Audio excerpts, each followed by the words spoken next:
What's up, everybody? Back at you again. We're doing another one really fast. I knew that if I pumped the brakes or did anything to derail myself at all, it would be 6 months from now and I'd be like, check it out, we're rebooting the podcast for a third time. So anyways, here we are. It is Tuesday, I guess. Is today Tuesday? It's Tuesday for us. I'm not sure what day it will be when the listeners hear it. That's true. It's Tuesday. I think it's going to be Wednesday or so when everybody hears it. But anyways, back at you with another episode of the show. We have a lot. It's nice that there's actually some racing happening, right? Because I've done this. I've been down this road before, like all earlier in the season when we were filming Burnout. It was like such a pain to try to figure out. Listen, I have no problem coming up with things to talk about. I mean, let's be honest, I'm completely cool talking, but it was tough. But now we got a little bit of racing. There's some drama and controversy in the world. So I don't know what's up. You rotate these things around. What's our first thing to talk about? Well, I mean, we do have a lot, but last episode we did a little bit of talking or, started to get on the topic of Denver, Colorado and what's going on over there. So why don't we open up with that? Bandimere, man, I love talking about the Bandimere family. So I guess we better do a little bit of a primer for anybody that maybe doesn't know what's going on. So, and I would be lying, so I'm just going to make up some of the timeline here. But over the course of the last couple of weeks, of course, the whole world is dealing with this global coronavirus pandemic, and everybody's this is what's going to be such a challenge for everyone, is that every state, every city, every local county and municipality has their own guidelines. So it's been a real struggle for everybody involved. And most notably here recently, as far as headlines are concerned, would be Bandimere Speedway. Bandimere kicked open their doors and started their season here a few weeks ago, put on a couple of big events. One of the biggest events they do throughout the whole year is their Night of Fire, their 4th of July celebration, the Jet Car Nationals. They book in a ton of jet cars. They have a crazy fireworks show, and it's massively well attended, right? So there was rumors circulating that they weren't going to be able to have it. They ultimately were able to have it. The place was, I'm not going to say packed out because that's not going to do them any good, but there was a big crowd there, right? And you know what, man? It's the 4th of July. God bless them. That's my opinion. I mean, hey, they're trying to make a living. They're trying to open their gates and have events and sell tickets, and that's what these racetracks are in the business of doing. So I applauded it from start to finish. They knew they were going to face some criticism or at least be critiqued by the local government because of all the different rules and legislation that had been written in recent months to try to corral this coronavirus. And basically on the heels of this event, which was wildly successful, and like I said, there was a sizable crowd on, not nowhere near capacity. Bandimere is a huge facility. I would say, it's like a 30,000 person facility. I mean, you could put a lot of humanity in there, and they were nowhere remotely close to capacity, or I would even say 50, maybe 25%. I don't really know the specifics, but I'll tell you that they got in some hot water over the deal. Basically, there was a temporary restraining order issued against Bandimere Speedway, limiting them to, there's nuances to this, but basically to 175 people per activity, which has been kind of widely misconstrued. A lot of people interpreted this information as Bandimere's only allowed to have 175 people like on the property at once. But it's more like 175 people in the staging lanes, 175 people in the pits, 175 people in the grandstands, 100. I don't know what everything at the facility that was identified as a unique activity, but it wasn't quite the craziness that I think some people on social media thought, that they were literally limiting this facility that sells tens of thousands of tickets to 175 people. Nonetheless, this is an unwinnable situation for the people at Bandimere. And long story long, at this point, they collectively, the Bandimere family, John Bandimere Jr., his son, John Bandimere III, Sporty, as everyone knows and loves him, and the rest of the Bandimere clan, along with Larry and Cody and Cale Crisp, well known as the Traction Twins, I think one of God's gifts to drag racing, they basically went to court. They hired a lawyer. They fought this notion, and they continue to fight it. There was no final ruling made, so Whether or not they're going to get in further trouble for defying the rules and having this fairly sizable event on the 4th of July is yet to be seen. The judge did rule last week that they were going to extend, or I think the stay, I think is the term, to stay this temporary restraining order. So it's going to continue to be in effect until a final ruling is made sometime within the next 2 weeks. So I think that's something that we're going to see soon. But I just want to say that, not just to plug the Facebook group, and this is crazy, dude. Some of the locals in Bandimere formed a Facebook group that has like over 10,000 members already. Couple of weeks, that kind of growth on social media is significant. And they put together this massive group, and there's been all these social posts. We've done several stories on dragillustrated.com. It's been a highly publicized thing. And I think that I just want to make sure that I cast my vote for them, if you will. I want people to know that myself, everybody at Drag Illustrated, we support the Bandimere family. We support Bandimere Speedway, their sponsors, their racers, their fans, because in a lot of ways, they're fighting to keep their racetrack open and earn a living. But in my opinion, they're kind of fighting for like every red-blooded American that has hung their hat out and tried to go into business for themselves and tried to do something like this. They're fighting this fight for all of us. And I admire them. I commend them for doing it. And I just hope that I hope there is sound reason used to make whatever decisions are made in the future. Nobody wants to see anybody get sick. Nobody wants to, we don't wish, myself, and I can't imagine there's really anyone out there that wants to see a whole bunch of people get sick. I'm sure there's some psycho out there that's so stoked about it. But I believe that Bandimere, all they want to do is earn a living. All they want to do is sell some tickets and make money so they can keep this track open that has been a landmark, not only in drag racing, but that part of the country for 6+ decades. I mean, this is what they do. They hold drag races, and I'm proud of them. I appreciate we got the old hashtag right up behind me, hashtag Bandimere. We support them. I encourage people to let them know that you appreciate what they're doing. And as a business owner myself, not to go down this rabbit hole too far, but this situation around the world with the coronavirus, COVID-19, I've never in my life experienced anything. I tried to explain this feeling to my wife. I've tried to explain it to a handful of friends, but heading into 2020, I thought we had so many things lining up. It was like, this is the year. And I can't count how many times I've said that in my life. It's almost embarrassing now saying it out loud in public. But there was so much momentum, not only for the sport of drag racing, but just my personal endeavors, my personal life. I was just so fired up for 2020. And 3 months in, 4 months in, it felt like it's upside down and on fire. And I know personally, to have your business struggle or fight some of these business related battles that were due to COVID-19 and the ripple effect of that, to have this thing happen, to work on something for years and years and years and dedicate countless hours of your life and make all these sacrifices. I mean, I burned up friendships and relationships and spent countless thousands of, God only, there's so much effort just in Drag Illustrated, for instance, that to find myself in that second week of March going, I don't know if we're going to be here in a month. I wanted to, and I knew we would. I knew we would find a way. I have too much faith in what we've done and too much faith in my team to really believe that it was all going to go away. But to have this feeling, even momentarily, of perhaps having to start over or anything like that, and have it not be anything that, like, if it was something that I did, like, oh, I made a bad decision, bad hire, or I did something, who knows? If it was something that I felt like I had contributed to or was my fault, I'd have owned it. But to have it be this thing that you can't see, this faceless, this whole thing completely out of your control, it was as tough of a ordeal for me emotionally and mentally as anything I've ever experienced in my life. And the only satisfaction, I guess, was knowing that everybody was fighting this battle, that I wasn't alone. I wasn't on an island trying to survive against coronavirus. Everybody was feeling this. And to know what the Bandimeres and to be able to relate to that feeling and knowing that they likely had similar conversations with themselves or with their loved ones, And to see them fighting back, so to speak, to keep their doors open, to continue to carry on the tradition of greatness that has been at Bandimere Speedway for, like I said, 65 years. I think this is their 66th season.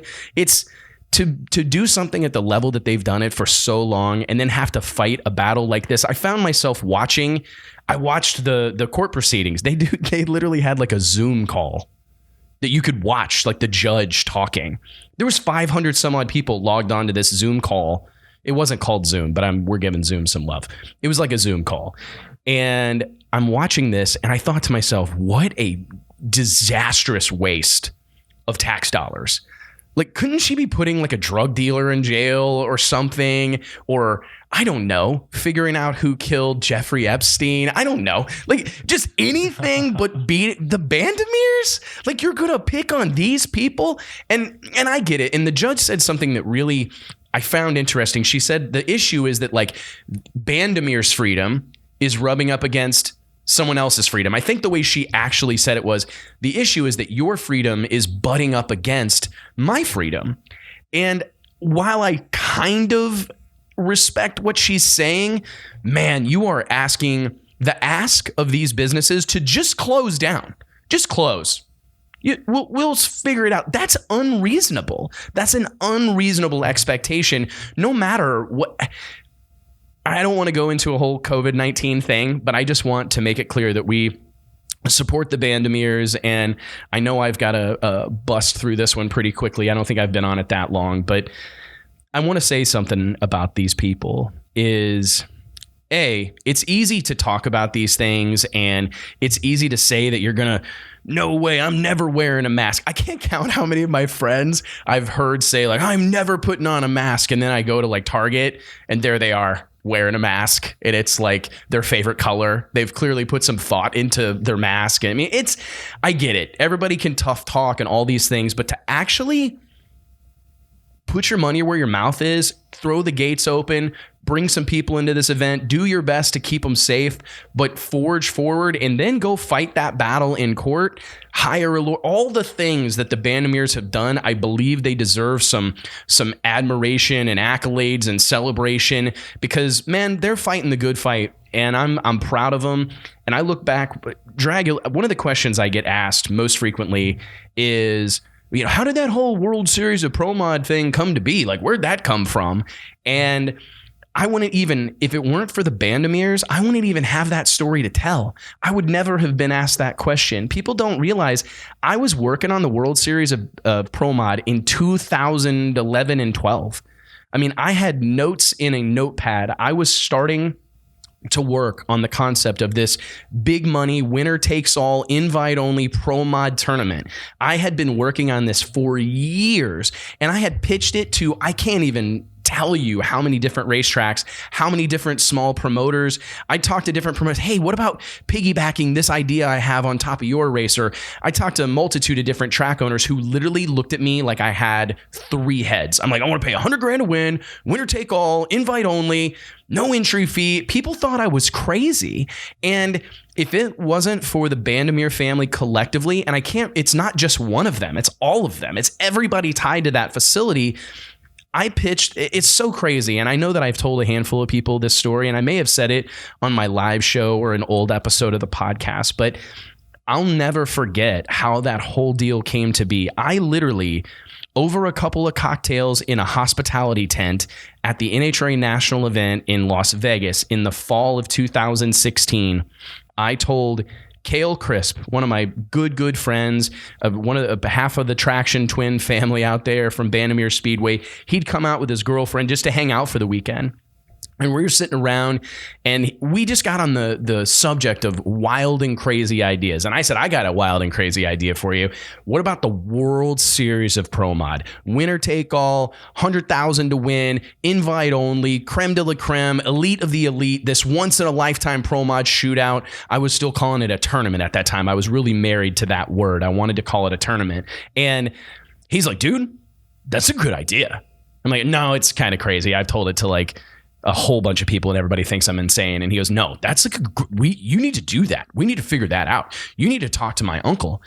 And I'm thinking to myself, like, Sporty Bandimere, like, that runs Bandimere Speedway. He's like, yeah, you need to tell him about this because he would like this.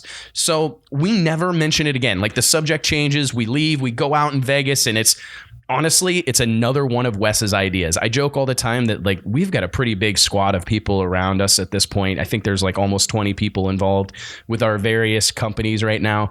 And it's kind of like Wes has an idea is like bad news. Everybody gets spun out when Wes has an idea and everybody runs for the hills, right? And goes and hides. So we just I let it lie. I never really even thought about I thought about the race all the time, but I didn't think to myself, oh, I need to act on this right away because everybody says, oh, we should talk to them about it, whatever. Sure enough, the PRI show, here comes a couple of months later, 2 months later, I'm in our booth at the PRI show in Indianapolis. Here comes Sporty Bandimere and John Miller, the operations team at Bandimere Speedway, and they literally leave me a business card. Sporty introduced himself. I don't know that I'd ever met Sporty prior to this. Hands me his business card, says, hey, my nephew, Cale Crisp, told me that you had an interesting idea for a race. I'd love to talk to you about it. And I thought, cool. It was the night of Drag Illustrated After Hours, our big party at PRI. So I was like completely inundated with other things. And I just said, yeah, I appreciate it, man. We'll talk, whatever. And he took off walking. And that was literally all that came of it for the day. Fast forward a couple months later, my phone rings early February 2017. It's Sporty. And he is like, hey, how quick can we figure out the details of this race you're wanting to do and make it happen? And I'm like, dude, I want to pay $100,000. Like, I don't have it. Like, I don't have $100,000. Maybe y'all do, but like, I do not have the bread to pull this off. I appreciate your enthusiasm, but I'm not in a position currently to make this a reality. And they're like, no, we'll figure out the money. And I told them I will proceed with this. And this was one of my first, like, kind of I wasn't playing hardball, but I just knew what was at stake. And I told them, I'll do this, but I need it in writing that on Saturday night, August 8th, 2017, we're paying someone $100,000. Like, it has to happen. I need a letter of intent. I need a contract. I need the money in escrow because I'd spent my entire life trying to build this brand and make a name for myself. And I didn't want it to all go up in flames on a Saturday night because I didn't have enough money to pay this purse, or the turnout wasn't what we thought, or it rained, or whatever. I know everything that can go wrong. So there was no chance I was going to have this race without knowing that there was $100,000 in the bank, and whoever won this damn thing, we could pay him that night. Like, the check would clear. We're good. We set. And they said, oh, no problem. That's a done deal. And literally, I had a lawyer draw up a letter of intent, a contract, and I sent it over to them. They signed it, and that was it. And I thought to myself later, and I think about this a lot, the belief they had in me, I've never experienced that level of conviction. It's humbling, man. It makes me want to, I get halfway emotional thinking about it, that anyone in my life, let alone people that aren't my family or my mom or my dad or something, to demonstrate that level of belief in me and my idea, an idea that defied tradition. I just owe so much to the Bandimeres, and I appreciate the faith they've had in me and allowing me to live a dream and put on my own race. And we made history. The biggest payout, the biggest, richest pro mod drag race in the history of the known universe. That's what I called it. And that's what it was. We paid more money than anybody'd ever paid to a door slammer drag racer at the time.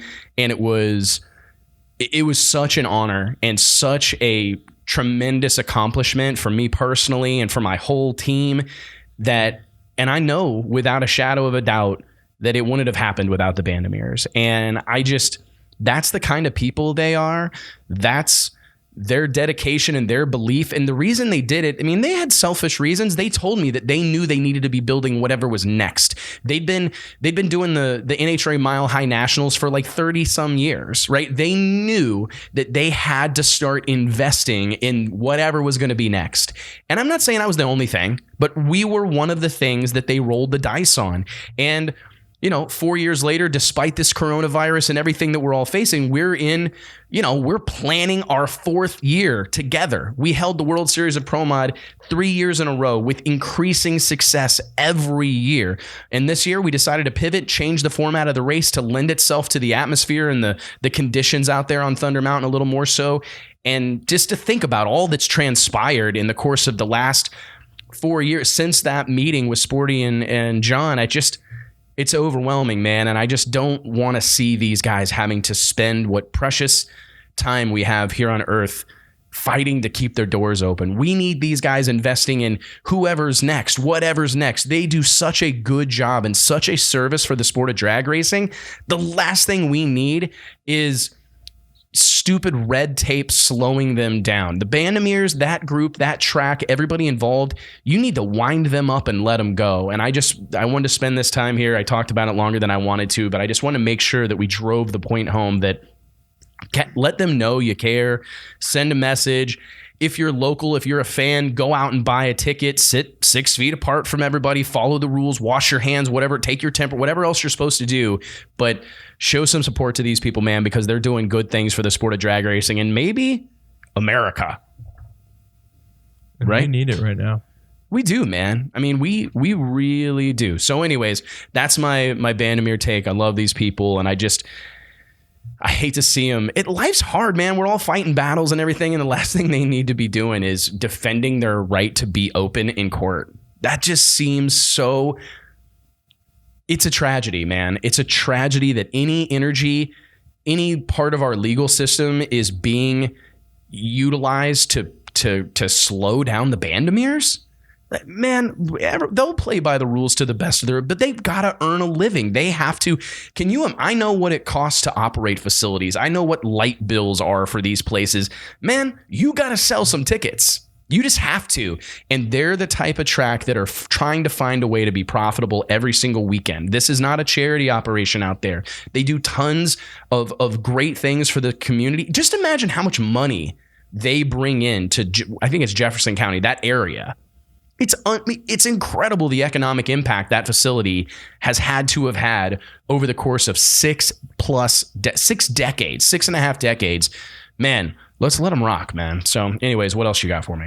Well, let's pivot the topic a little bit. Yeah. Stay on the NHRA, but let's talk about the first national event was this weekend. You were there. Minneapolis. I was there. It was racing. It was but it wasn't. But it was different, right? Yeah. Oh yeah. It was definitely different than any racing I've seen in my short time of being at the track. I'm sure you've seen. I don't know. I don't know that I've ever. I mean, the NHRA returned to action this past weekend in Indianapolis, Indiana, at Lucas Oil Raceway. It's been so. It seems like we've all been holding our breath to see what was going to happen next with the NHRA. Is this actually going to happen? It was a big. I think everybody was kind of stunned when the plan came out. Like as soon as I heard that NHRA was talking about staging a handful of I heard a lot of crazy stuff early on that they were going to run every race in Indy, or that they were going to run 5 or 6 races. It turned out they planned to run 2, one this past weekend, one this upcoming weekend. They brought out the stars of Top Fuel, Funny Car, and Pro Stock for this first race. And man, it's just so tough to, I understand. First and foremost, I think we have to give them credit for being willing. This is such an unwinnable situation. We just talked about it with Bandimere, and I think the NHRA is like everybody's favorite punching bag. Everybody loves to bag on the NHRA, but man, the balls it takes to do what they did is significant. I mean, it's to hold that event well knowing that it's probably going to be a financial bloodbath, or at least not good. I don't know that there was any real positive. There is not a lot of positive outcome that could happen for them. A lot of risk, minimal reward. There are some rumors circulating that would say that there was a significant reward for them in terms of some sponsorship dollars. But by and large, what a tough situation. What a tough hand to have to play. And I think they did as good of a job as they could. I really do. I thought last week, victory for the NHRA looked like crowning winners on Sunday. No really bad accidents, no crazy drama, just crowning winners on Sunday would serve as victory for the whole happening. And I think they accomplished it. I mean, I really do, man. The racing was good as could be, considering all the things that were going on in the world. The fact that they ran the race in the heat of the day in some, at different points, fairly grueling conditions. But I mean, all things considered, I think it was a success. I mean, I actually was particularly interested in something that you said, Dion, about how badass the sport looked with everybody wearing masks. Oh, yeah. I mean, and so was that something that you noticed right away? I mean, from a media perspective, it's cool. It makes everybody look a lot cooler. And it's funny because I don't know how popular this notion's going to be, but I've got to say, man, that sometimes we don't dress our sport up enough. I've said in the past, I was so excited when the canopy cars were introduced to Top Fuel. Oh, yeah. And I'm not saying I'm against safety, but the reason I liked it had nothing to do with safety. I liked the optics of it. I just thought it looked cooler. It looked more sophisticated. It looked like what somebody that was going to go 330 miles per hour should be in. Hot take. I feel the same way about not having a scoop on a pro stock car. I agree. It counteracts race caredness, right? I mean, we're not trying to look like street cars. I'm not. I don't think we want to. Oh, I'm opposite. I don't like the hood scoop. Oh, you don't like the hood scoop? No. See, I like the hood scoop. I like anything that makes the stuff look like it's not supposed to be on the street. Like, it's supposed to be a race car. It's supposed to have big ass tires on it, wheelie bars, a wing, a hood scoop. It's a race car. I mean, look at like almost every race car, Hot Wheel or die cast car. If you close your eyes and think of a race car, I think you think of a big engine sticking through the hood, big tires on the back, wing. I mean, that's just what a race car is supposed to be. And like to go off the mask thing, if I'm NHRA, and again, I know this is crazy and everybody would probably lose their minds if this was actually a rule, but I would make the Top Fuel drivers, I'd have all sorts of hoses and shit running out of their helmets. I would be making them hook up a bunch of EKG sensor thingies. Like, I want to see, seriously, I'm not joking. I want Antron Brown climbing into a Top Fuel car with like an oxygen mask on, some sort of special eye protection. I want him putting almost sensors. More like a fighter pilot. Yes, because you can't, any clip of a pilot climbing into a fighter jet, it's badass, man. They're flipping all these switches, putting on the oxygen thing, right? They've got the black over their eyes. I mean, we need to embrace the sophistication and complexity. Sometimes I think we make it look too easy. Like, homeboy is going to literally slam this helmet on, jump in this car, put on a couple seatbelts, and go 330 miles an hour and 11,000 horsepower and all these other crazy things. We're missing the early optics. Like, it needs to look dramatic, man. We need to make sure that it looks like, dude, this is dangerous. And I'm not, because that's the thing, I'm not saying anything that isn't true. That may be the last time we see that guy. This stuff is massively dangerous. I mean, there are no assumptions, right, in drag race. I mean, you never know what's going to happen. And I just hate that we kind of miss this opportunity to put on a show. And I think there's a little bit of that happening with the mask. Right? Because, I mean, how many times have you seen photographers clamor or fans clamor to get that shot in the pits of all the crew guys wearing their gas masks and the driver with his gas mask on? It just looks intense and scary and something that not everybody would want to do, right? I experienced my first funny car warm up this weekend and I don't want to do it again. Right. And I mean, and that's I had a mask on. Well, and that's the thing is that you've experienced, so you know that it's a pretty wild happening. It's frightening. But if you watch it on TV, you don't quite get that. If you watch it from afar, you don't understand that, like, that engine right there rotating could kill us all. I mean, this is dangerous. I always say that the beauty of drag racing is, like, you have to be there because you don't like on TV. Yeah, but I agree. But it holds us back. Yeah, absolutely. In a lot of ways, the fact that and I've said this about like Travis Pastrana, when Travis Pastrana hits a double on a dirt bike and does a backflip, that shit looks pretty hard. Like I don't think anybody can do that. But I think when you can watch it on TV, watch Travis Pastrana do a double backflip or whatever on a dirt bike, and not knowing anything about dirt bikes, not knowing anything about dirt, not knowing anything about the riders or whatever, looks hard. Like, yeah, that was pretty spectacular. I don't think anybody could do that. Like, I don't think just anybody could jump on a dirt bike and backflip it twice, right? And land it. Maybe anybody could get on one and backflip it, but land it? And I think sometimes, and I'm not trying to bag on our sport, I'm just saying that the untrained eye, the casual fan watching a million miles away at home, when they watch drag racing, it's easy to think that it's easy to do, right? Yeah. And I think a little bit of showmanship on the front side, little pre-show. I mean, if you showed before Top Fuel runs, imagine a shot of a rolling camera, like a camera on a tripod, right? Or on a dolly, rolling through the pits, and you see Leah Pritchett putting on all this secure, this safety gear, which they do an okay job with that.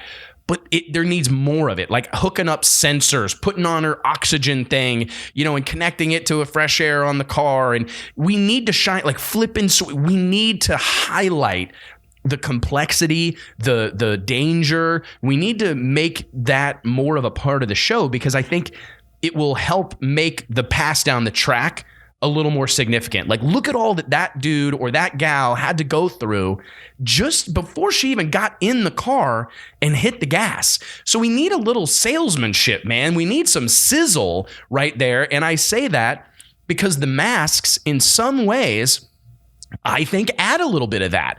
Like, if you were watching, it could be argued that people should be wearing these masks at every drag race forever. Yeah. Because God only knows what we're breathing in. I mean, God only knows. Like, I think see it. We can see it. Like, I walk into one of those green hazes of a nitro pit, like a team warming up a nitro car, and you think twice about it. Like, have you ever ducked to avoid the nitro fumes? I have. Like, and if you have to duck something that's in the air, I don't think it's a stretch to think that you should be wearing a fucking mask. I agree. And so this weekend, everybody was wearing them. And I think if it wasn't like a militant thing that you had to always have them on, I don't know that it would be all bad. And I had a conversation with a friend of mine. This is years ago, and I feel bad now because I told him he was crazy.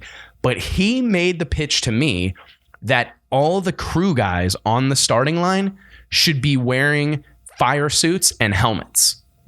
And I thought, you're crazy. Like, no one's going to do that. But now, thinking about all the accidents we've had, like specifically with funny cars, right? There have been a multitude of instances where when the body was being lifted off, the throttle linkage gets hit, the car lurches forward or whatever, someone's sucked underneath of it, or their clothes are ripped off, or they're burnt very badly. That probably wouldn't have happened. The accident may have happened, but the results or the consequences may not have been as severe for that person if they were wearing a 21-layer fire suit and a helmet and gloves. And I think that could be very easily argued from a safety standpoint that if you're within X amount of feet of the car, I mean, and I think, again, it adds to the show. Take a look at Formula One, NASCAR. What are their helmets, the whole bit. Even the guy holding the little flag.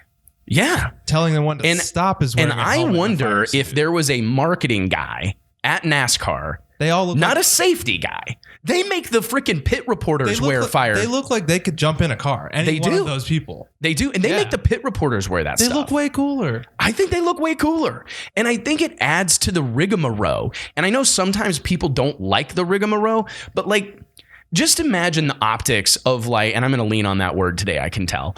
Just imagine like, I don't know, the picture of a baseball team walking out to the mound. Everybody else is all dressed up and he's wearing like shorts and flip-flops. That dude's going to be hard to take seriously. And I'm not saying that that's what we're seeing in drag racing, but you see a car roll to the starting line and it's this state-of-the-art, super sophisticated race car that Bruno Massel has just spent 4 hours on TV trying to explain to you how it works, right? It's got all this stuff and all these 17-layer this and 6-sticks clutch, blah, blah, whatever, right? It rolls up to the starting line surrounded by a bunch of dudes in shorts and t-shirts. Yeah. Right? Yeah. I mean, it's like we're forgetting, like, hey, man, there's cameras pointed, right? Like, and it's great. We're on national TV. We're on national TV. And we forget that sports are sports as they are, but sports are a form of entertainment. So why should we not be more than a sport? I mean, strive to be entertained. And again, don't you think NASCAR, there was probably a marketing guy at NASCAR that said, man, we should make all the crew guys wear fire suits and stuff. Because, man, that'd look badass. Like everybody jumping over the wall. And I mean, they're not out on the racing surface. No. Our crew members are. Our crew members are, in my opinion, way more danger than a NASCAR crew guy. Those crew guys aren't jumping over the wall until the car is stopped. Right. We're standing behind the cars as they're leaving. As they're taking off. I mean, it's just, and you know what, man? Maybe this would make, it would, and maybe we're going to start a revolution here. We can only hope. But just imagine like some of these outlaw drag races where everybody's all up in arms about how many people are on the starting line, who belongs, who doesn't. It would sure as hell be easy to tell if everybody was wearing matching fire suits and helmets. And maybe they don't need to be full face helmets. They don't need to have a neck collar on, but and maybe they don't need to be 21 layer, but maybe they need to be a basic, and the NHRA could get behind this, differentiate themselves from everybody else, and you can blame it on safety, and it would be dispute safety. It's hard to dispute safety. And I mean, you're able to make everybody wear the mellow yellow logo on their left shoulder. You're able to make everybody put the American flag or where they're from on the little lapel thingy that goes across. There's just so many little nuances to it that I'm on board with, man. I mean, and it's a great step in the right direction to mandate that everybody wears like a nice sublimated crew jersey or whatever. But man, if you can afford to go like top fuel drag racing, you can put a basic fire suit on all your crew guys. That's a lot more sponsorship too. It is. And I'm telling you, the optics of it will help the sport. It will just look... and part of what we have to do as a sport is find ways to make the deal work on TV. Like part of NHRA's big issue is that they're not able to pivot at all from a live event. Like they're banking everything on the ability to sell tickets and put men and women in the stands at events. And that's something that's becoming increasingly hard to do in every sport, not just drag racing. Every sport is struggling with trying to find ways to either A, monetize their broadcast rights, or B, improve the live experience, improve the live event experience. So that's always going to be going on. I think you're always going to be working to improve the live event, improve the value of a ticket, add to the show, et cetera, et cetera, et cetera. But if I start to think about how I can make this thing more interesting for TV, how I can add some drama, how I can add some sizzle, how I can add some depth and some layers to it, man, I think a layup is making all the crew guys wear that stuff. You say just for Nitro?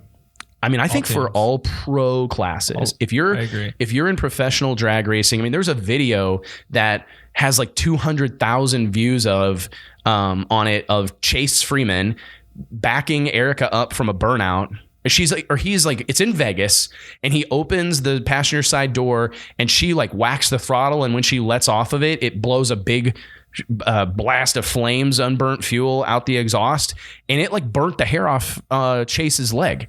And he shared it the other day. Pro-mod? No, it was a pro stock car. Really?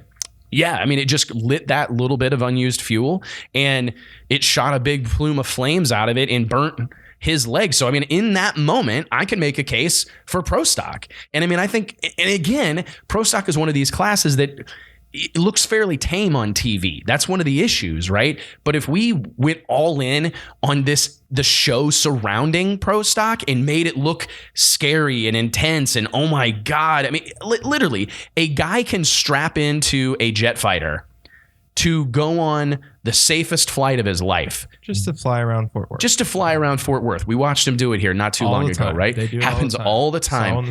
The most routine flight of all. But dude, if you put that on slow-mo in a camera of this dude pulling down the black rounded visor thing and, like his oxygen mask half ripped off, and it looks awesome. It looks, I mean, I love like random ass YouTube videos, and like any video from the cockpit of a plane just tickles my fancy. I don't know how else to say it. Like they're flipping switches and pushing buttons and there's alarms going off, and that all of that stuff, I understand it's there to serve a purpose, but man, I think we need to bring a little bit of that into drag racing. I think that, and this might be a hot take because I'm biased, but I think that I've always thought that Pro Stock Motorcycle does the best job of that. They wear the leather fire suits. They're always walking real cool. I always think they're the coolest people. Hey, and I will admit that they do. And that's another thing that I like, how all the crew involvement. I mean, they're like picking up the back of the motorcycle and lining it up, and they're doing this and they're patting them on the back. And one of my favorite things to see, and I wanted to do a video about this, and maybe we should do it now that we have a video company. I had this idea like 8 years ago when I didn't have a video company. Now we could actually do it. I wanted to do a collection of all the routines, right? Mike Janis Jr., right? He's son of crew chief on Mike Janis's championship winning NHRA Pro Mod car. Every time Mike, his dad, pulls into the beams, and right before he lights the top bulb, Mike Jr. will walk up and slap the car, give it a little love pat, and cross his heart, right? And I'm like, I get chills. I got chills right now, son. I can turn them on though. But no, seriously, I mean, I get chills every time. Yeah. Eric Davis, that's the crew chief on Jim Halsey's Pro Mod car. Every single time Jim Halsey pulls in, lights the top bulb, Eric reaches over, pats the parachutes, or kisses his hand and pats the parachutes. All these little things. And I think that is so important, and it's not highlighted enough. And I'm not trying to be morbid, but those people know what's at stake. They're in the know. They know that that's their buddy, that's their dad, that's their brother, that's their uncle, that's their son, it's their daughter, right? And this stuff is dangerous. It is inherently dangerous. There is no amount of stuff that we can do to make this thing perfectly safe, where there's no risk of something bad happening. And I just think that that is something that we need to find a way to share with people that don't know, right? I want to see a montage leading up to an NHRA video, an NHRA broadcast, and it is nothing but those rituals. And what that will do, it will demonstrate to the casual fan, the person out there just watching maybe for the first time, man, why are these guys all praying? Like, why are they all pointing to God? Why are they all pointing at the sky, right? Why does everybody look so nervous? Well, it's because somebody might die. This stuff's really dangerous. Somebody might get hurt. And it might not be the guy in the car. It might be a crew guy. It might be a fan. I mean, this deal is dangerous. And I know that there's probably a legal team somewhere going, no, we need to minimize any notion of that. You can't. So don't. You can't. So embrace it. You can't downplay. You have to embrace that danger. I mean, do you think? I mean, look at PBR, man. Like the professional bull riding deal, dude. That deal's dangerous. Nobody's wondering, right? Nobody's wondering that it's dangerous. And I just think that we need to play up some of that danger. And so this was a long way to go, Dion, to talk about people wearing masks. But just real quick to kind of wrap up the mask conversation. Everybody played along, right? For the most part, yeah. But there was like, they were being really serious about it, weren't they? So they were being really strict about basically any time, even in pits, you had to be wearing a mask. To the point, I mean, nothing could be posted, shared, anything like that if people didn't have masks on. So much risk, man. They're scared to death of getting in trouble. Oh, I mean, I would be too. It's not. Me too. It's out of their hands, which is the hard part. Like, we want to blame the NHRA and we want to blame but I mean, in the end, honest answer to conclude this: overall mood. From racers, from the pro racers that you were surrounded by throughout the course of the weekend, what was the overall mood? We're here to race, and that's it. Yeah, we're here to race. Get this over with. There were no autographs. There were no fan. Like, you couldn't take pictures with fans or do anything like that. So it seemed almost as if there were no fans there because there wasn't really a lot of people in the pits and stuff. And so the drivers were either in the lounge prepping for their run, working on their car, or running. There wasn't any of the normal fanfare, the glitz and glam. So, I wonder if there's a way. And I've got two takes that I want to throw out there. I promise we'll move on. But I wonder if there's a fight club thing that we could have, from a marketing standpoint. I've labored over this because I've been thinking, man, if I'm the NHRA and I can't have fans, how can I go full Street Outlaws with this? How can I create some sort of shootout, a cash days with funny cars, or, everybody puts in 10 grand, winner take all. We're going to race at Indy. It's going to be nitty gritty. Let it all hang out. Is there some way? Because if you're not going to be able to have fans there, and you're not going to be able to, because if you think about all the incredible footage and the incredible story that's been told, on those episodes of Street Outlaws, that stuff's happening out in the boonies with no one around. Yeah. That's why they get away with it. Right. Too. And a lot of that stuff, they get, permits from the city and it's played up. But that actually reinforces my point. Yeah. Is that they're telling a story. They're putting on a show. Like, make no bones about it. We're not actually illegal street racing. We sure are making it look that way. And that's my point. Like, I really truly felt there was an opportunity, and maybe they couldn't have got anybody to participate. I don't know. But I have to wonder, what if we tried and dug deep and got out a clean sheet of paper and said, what can we do? We can't have fans. Could they not have sold the TV rights to like some sort of nitro funny car nighttime shootout for $100 grand or $1 million or something? I just felt, and I know a lot of that stuff's easier said than done, but I've done it. I know what it takes. I know that it's possible. I know there are people out there that would try it, would swing the bat, right? That would invest in something like that, something new and different and exciting, and something that's built to thrive in this moment. A live event is not going to thrive in this moment.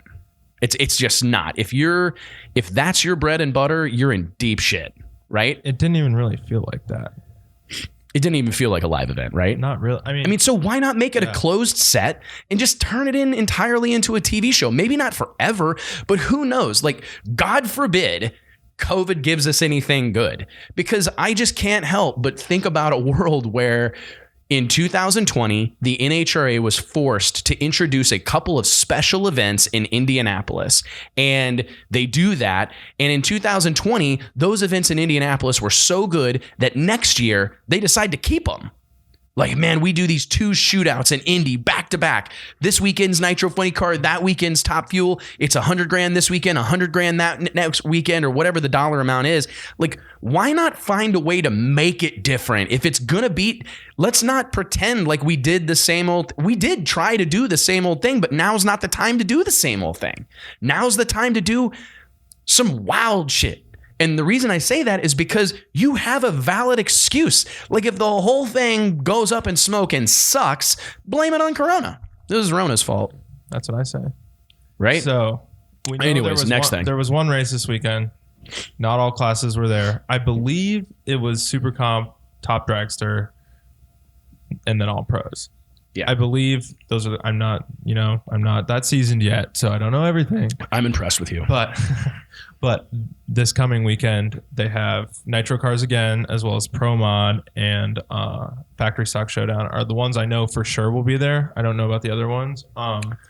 So what do you think about Pro Mod making their season debut? 2020, Pro Mod has not been out other than, the greatest door slammer race to ever. I love that. You said that with such conviction, man.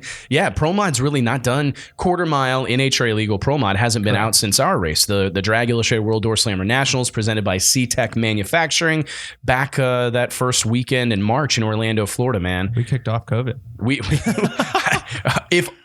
Can you imagine? What's funny is that people around me, there were people mentioning this to me, and it wasn't even on my radar. Like, I had people going like, hey man, what do you think about this whole coronavirus deal? And I'm like, no, we'll have coronas later. I'm trying to have a drag race, son. We're trying to have a race. And they're like, no, like the Corona deal. And I'm like, no, I get it. I like Corona Premier. That's my favorite, but we'll do that later. We got to have this race. Right. And little did I know, a couple days later, the world would be like a gigantic dumpster fire. And yeah, it's crazy, right? So the NHRA, what's weird is the design for our race was to preempt the NHRA Gator Nationals, right? We were going to provide all these racers, something that I'd never, I actually want to do a podcast on some of my event promotion strategies, but I wanted to make sure that we were going to give racers this opportunity to come use our race to test for the NHRA national event. And it worked splendidly. We had, I think, 50 some odd cars between Pro Mod and Pro Stock. It was spectacular by all accounts, and everybody, I believe almost everybody in the pits, left Orlando, headed for the Gator Nationals 100 miles down the road or whatever in Gainesville, Florida, with like a full head of steam. Right? The winners, Jeg Coughlin, Alex Laughlin, they're especially motivated, but everybody was there, had ran really well, many career best, personal best, many records, and everybody just felt ready, right? They'd tested all week, they'd run a race, they were ready to rock and put their best foot forward at the Gator Nationals. Dumpster fire. So to think that Pro Mod hasn't raced, NHRA, quarter mile Pro Mod hasn't been on the track since Orlando is crazy, because that seems like 100 years ago now. And I think this is going to be interesting, man. It's no secret that I'm maybe the world's biggest pro modified drag racing fan. Really? And I'm probably top 3. Yeah. Top 3. Maybe. I think it might be painfully obvious that I'm the one. I've got it. I'm patient number 1. But it's been so weird to think about all the momentum Pro Mod had heading out of 2019 and into 2020. If, as a quick refresher, the disbandment of the Real Pro Mod Association, which had basically organized and operated the Pro Mod division of the NHRA for the past several seasons, 5-6 years, something like that. That group disbanded. They basically turned over the administration of the Pro Mod Association, or the Pro Mod Eliminator, to the NHRA. It was being, I believe, somewhat embraced as a real professional class. A lot of the limitations that had existed on the class in the past were going away, namely car count. In years past, there was X amount of entries every race. The NHRA completely did away with that, said come one, come all. There was a lot of people that thought the Gator Nationals would see 40 plus Pro Mods, which would have been a historic, monumental happening in drag racing, and specifically for the Pro Mod category. And to see that all just not happen, it's weird, man. I think about all the multi-car teams that were coming together. You had Bahrain 1 with reigning champion Stevie Fast Jackson. He had a big breakup with Tricky Ricky Smith. Ricky Smith had joined on with Strutmasters as a new sponsor. All these storylines. Justin Bond had joined the Bahrain 1 racing camp with a pro-charged Camaro. You were about to see the Bahrain 1 camp field 3 different power adders. This team was going to have a blower car, a turbo car, and a centrifugal supercharged car. It was going to be that alone.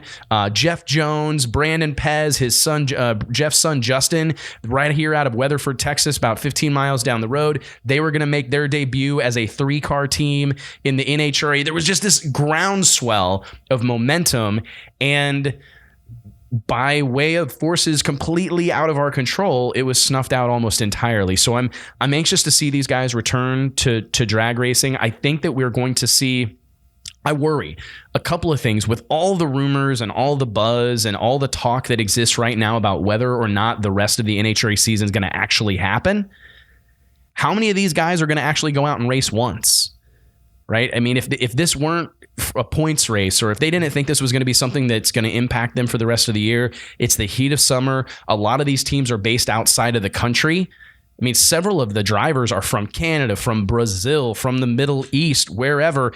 They may not come, right? I mean, they may not be able to come, literally. So I think those early predictions for 40 cars in Gainesville, I mean, I think that I haven't looked at the entry list. Maybe I should, because I'm probably about to look like an idiot. I don't know. But my point is just that I think that a full field will be a success. Do you think that this whole COVID deal is like a make or break time for Pro Mod? Like if Pro Mod doesn't make it out of this year, do you think Pro Mod will fail in the coming years? And do you think that if the opposite side happens, it's great. I mean, it's actually great that you brought that up, because I think this is something that everybody needs to hear. And this is like a little bit of a PSA. I would ask that everybody take like a real deep breath and recognize that no matter what happens with the NHRA, the good old National Hot Rod Association, no matter whether they're able to recover from all this, rebound perfectly, no matter Drag racing will survive. No one's going to take these cars away from us. No one's going to come out and bulldoze these racetracks. It's not going to happen. So just try to find some solace in the fact that this deal, it's not all ending. No matter what, if the NHRA were forced to ultimately decide that they were going to have to postpone the rest of the season, write the whole thing off, we're just going to try again in February in Pomona, California, we'll be okay. Will there be some bumps in the road? Will there be some fallout? Will there be some trickle down? Abso-freaking-lutely. Will there be some tough times for some crew chiefs and crewmen? Absolutely. And I'm not making light of any of that. I don't want to see any of those things happen. However, the sport will be okay. I mean, I'm telling you, this past weekend, by all accounts, there were like 2 successful Pro Mod drag races, one in St. Louis, Missouri, another one in Ferris, Texas, outside Dallas. I mean, drag race, there are events, the streetcar takeover, this same weekend, streetcar takeover was in Dallas, Colorado, amidst a temporary restraining order, whatever the hell that means, amidst a global pandemic, and had 506 race cars. There were 506 entry tech cards sold for the streetcar takeover in Dallas. That's 500 people in one city in America with racing cars that were being drag raced. That's incredible. I mean, I wonder, this is a bit of a stretch, but are there 500 people practicing jiu-jitsu in Denver this past weekend? I doubt it. I mean, but you think jiu-jitsu is like a huge cultural phenomenon around the world, right? Were there 500 people playing indoor football or soccer or whatever? I mean, there were 500 people with their drag car at Denver. There was another 50, 60 in St. Louis, Missouri. There was several hundred down in Dallas, Texas. And that's 3 of 300 plus drag strips in the world. Across the country, too. Right? I mean, this is happening. So no matter what happens with the NHRA, no matter what happens, I just want everybody to recognize that the sport of drag racing will carry on. We're too big, too strong, too passionate of a following. We will find a place to do this. And God bless everybody at the NHRA. And let's all hope and wish them well that they're able to rebound from what has undoubtedly been one of the most trying seasons of their existence. This has been a battle for everybody involved, and let's hope it all works out and everything is going to be okay. I'm sure it will be, but I just want to remind everyone that drag racing as a whole, like your question is, Pro Mod going to fail? Or no. Will it change? Will there be something happen? Will there be a step back? Sometimes you got to step back. I mean, I think Pro Mod was in kind of a weird place to begin with. Pro Mod, and this is not a shot at anybody, people seem to want to take offense to the word sportsman. Right? Like it's like a 4-letter word in drag racing. People don't want to be identified as a sportsman. And I get it. Everybody wants to be classified as a pro. But the fact of the matter is 99% of the people that race Pro Mod are sportsmen. They are people who are, it's like the highest level of sportsman drag racing. And I think what we're seeing and what we will see over the course of the next few years is Pro Mod kind of struggle with an identity crisis. They're going to struggle with an identity crisis where this has been a class for years and years and years and years that has been comprised of by outlaws and do-it-yourselfers and grassroots weekend warrior types, guys that had full-time jobs, businesses to run, et cetera, but spent their weekends behind the wheel of a wild and crazy door slammer going pro-modified drag racing. Now, however, I think I looked up earlier this year that in 2019, 7 of the top 10 points earners in NHRA Pro Mod were either owned by or sponsored by a foreign country. That's big. Right? So 7 of your top 10 teams have a flag on them. And not just paying respects, but because they're footing the bill. And if you just think about how far away that is from the roots and what Pro Modified's really always been about. And I'm telling you, Richard Freeman, he may get mad that I say this, but he said to me a couple of years ago, he goes, man, you let me, Elite Motorsports and at KB Racing or any of these pro stock guys or Don Schumacher or any pro race team get their hands on Pro Mod. His words, I think, were like, we'll have that thing in the ditch so fast you can't blink. We'll have that thing upside. And he meant that we will bring a level of professionalism. We will bring an investment that is just hard for the every man racer to relate to or to contend with. I mean, you're talking about teams that literally wake up every day thinking about drag racing. They have no other reason to exist. And I'll tell you how true this is.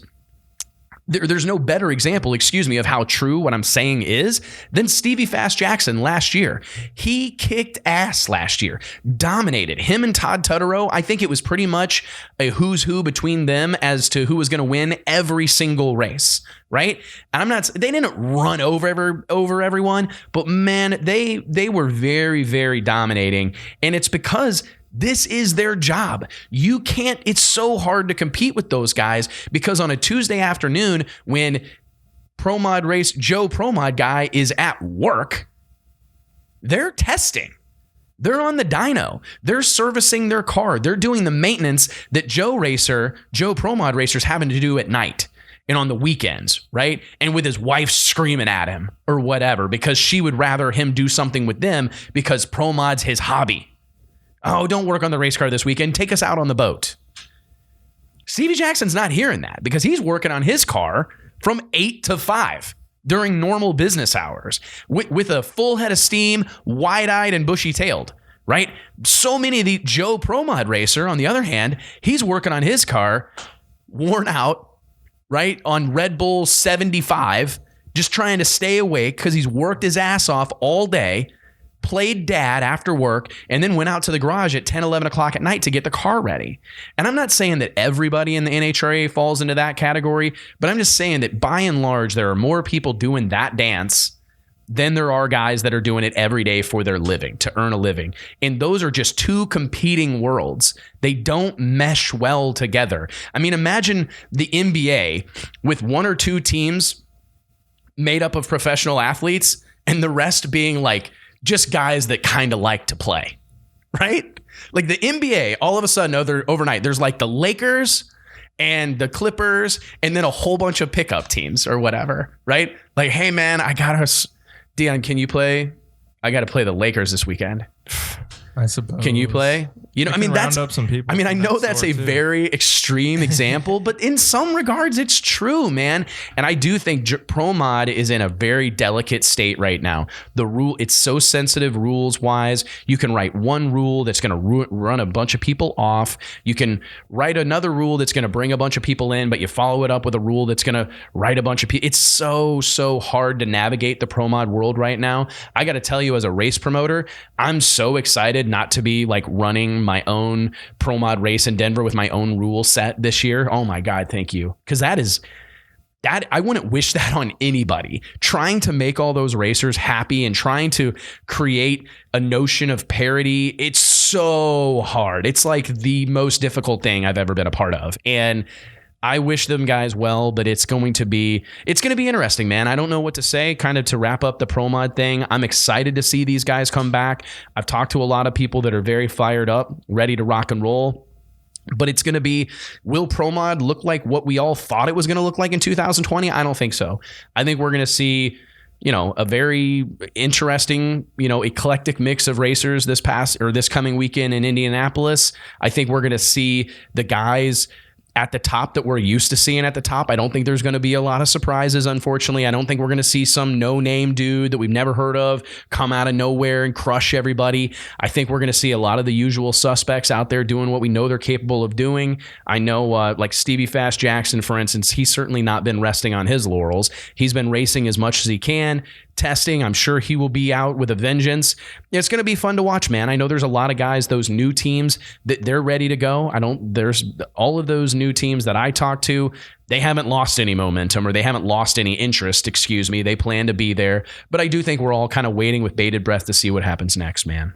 Who really knows? I mean, has there ever been a more fluid situation? No, I feel like this is an opportunity for everyone. I do too, man. So. That's what I was saying. I'm not trying to bag on the NHRA. Again, I think they're everybody's favorite punching bag. But dude, man, some nighttime racing, some nighttime eliminations. If there was ever a time to just say, you know what, screw it, we're running Q1 at 7, Q2 at 9, you know, and then we're going to run elimination starting at 6 p.m. And our semifinals and finals are going to be under the lights. We're going to see 10-foot header flames. It's going to be spectacular. You know what? I mean, because it's not like you're trying to, I understand if you're going to be live on TV, but if you're not going to be live, put on a good show. Make it as visually stimulating as possible. That's my thought. So to close things out, I was at the race this weekend. You were at a different racetrack, weren't you?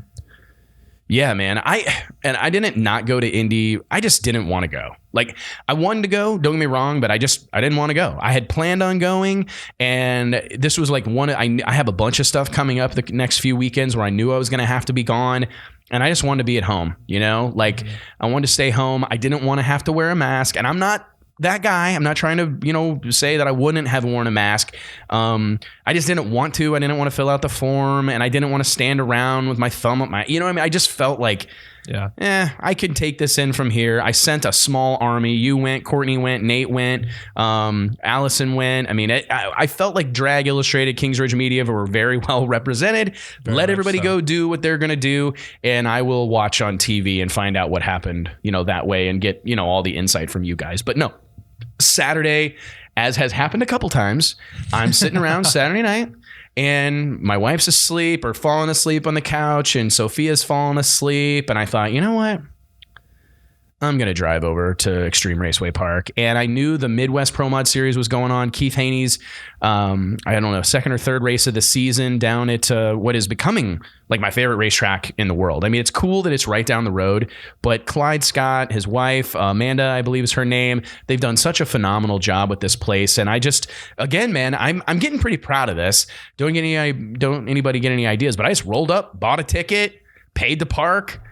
Like a normal person? Yeah, man. I just wanted to go to the races. So I rolled up, bought a ticket, got a wristband, paid to park. I parked like I owned the place. I literally drove. I've got some audacity because I was like, man, it's really hot out. So I just drove as close to the tower as I could and whipped in and parked right behind Clint Satterfield, who went on to win the race.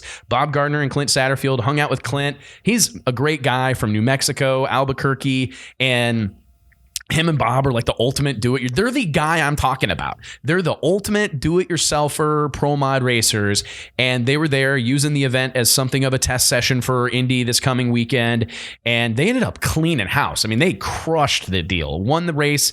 It was the wee hours of the morning when they ended up winning, but I went up to the tower to say hi to Al Tucci and Ellen Eschenbacher, went up there, said some highs. Al tosses me a mic. This is about 7:30, and you got to be careful tossing me a mic, because the next thing I know, Al and I had been on the PA for about 3 hours. So I announced for like 3 hours.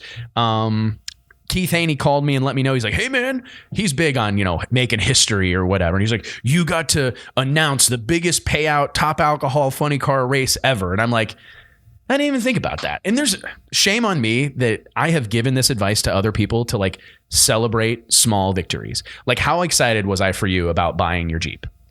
Almost excited as me. Because I know as someone who I've done some cool things in my life, and I get mad because I don't really get excited about them the way I should. Like, and I try to encourage people all the time to celebrate small victories, celebrate milestones.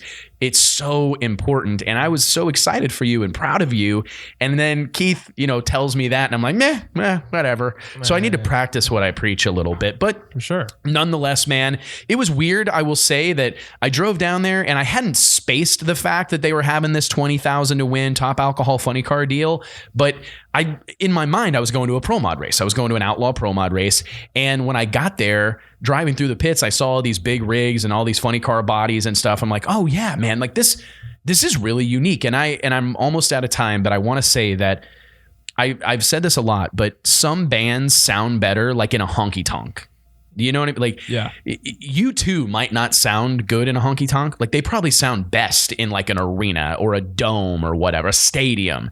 But like, some bands just sound their best in like a little nitty gritty honky tonk dive bar. And when I saw top alcohol funny car, a class that is just not really celebrated at all, right? I mean, they don't get the rock star treatment in NHRA. They are very accustomed, unfortunately, to racing in front of empty grandstands, right? I mean, when fans they're doing just as dangerous things as the nitro cars. Absolutely. And those cars are mad impressive, bro. Like shifting those cars. They're shifting them, leaving with a clutch. I mean, they are widely known as the most difficult car to drive, second only to maybe Pro Stock. I mean, these are very complex race cars, very hard to drive, very hard to have any sort of measurable success.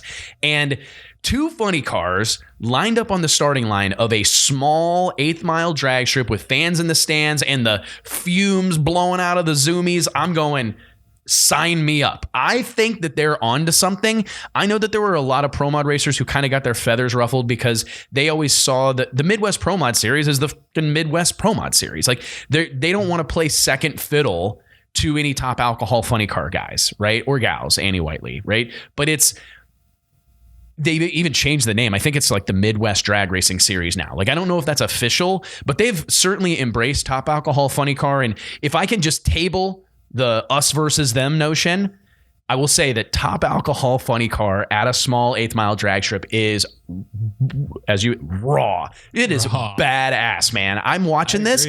Me and Tucci were losing our fucking minds. I mean, it was a hell of a show. They're running 360s in the 8th mile, 210 miles an hour, guard wall to guard wall, it was just a phenomenal show. Lowering the bodies down. There's some of that dramatics and sizzle I was talking about. It looks good in that venue. And I'm telling you, man, I learned a little something. I go, you know what? If these guys and gals were promoted correctly and these cars were promoted correctly, that's a hell of a show. They did a phenomenal job. Congratulations to everybody down there. And I think we better shut her down and record another episode another day. Lastly, 3 words to describe the mood going into the end of the week. The second half of the week, how are you feeling? 3 words to describe. Oh, man. A little bit of awkward silence right there. I like to get you. Yeah, you did get me. That was a first. What about 2 words? That's fine. Cautiously optimistic. I love it. Is that good? Cautiously optimistic. I'm going to the Mikamato auction in Indianapolis, Indiana. I got a minute here. Indianapolis, Indiana this weekend. I'm excited about it. Never been to one of these big time auto auctions. Not sure if I'm going to have to wear a mask or not, but I'm very excited to go do something different. I do this specifically to learn. I like to go to events that are outside of the scope of drag racing where maybe I can steal an idea or two. Little words of wisdom. Remember, Pablo Picasso, good artist copy, great artist steal. Thanks, guys. See you next time.